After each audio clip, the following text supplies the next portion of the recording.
अरे देवा, हे काय झालं? हॅलो फ्रेंड्स, मी आहे भाग्यश्री. कधी कधी दिवसाची सुरुवात इतकी खराब होते की असं वाटतं काहीच काम करू नये आणि झोपून जावं.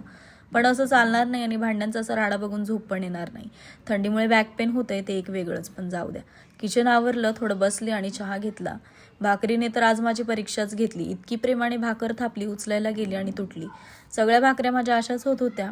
ज्वारी एवढी चांगली होती, आमच्या इकडची 2 दिवस गिरणी बंद होती म्हणून मी घरघंटीवर दळण केलं आणि पीठ चांगलं दळलंच नाही. भाकरी बनवणं पण एक कलाच आहे म्हणा, पण माझ्याकडून भाकरीचा कार्यक्रमच फसलाय आज. सारखी प्रयत्न करत होती आणि सारख्याच तुटत होत्या. अर्धा वेळ भाकरी बनवण्यातच गेला आणि घाबरत घाबरत स्वयंपाक बनवणं चालू होतं, कारण डुग्गू झोपली होती. त्या वेळेत उठली असती तर सगळंच काम राहिलं असतं. फायनली मी माझं मिशन कंप्लीट केलं आणि भाजीचा व्हिडिओ करायला गेली तर आज फोन गेलाच असता. पण नशीब स्टँडला लावला होता म्हणून वाचला.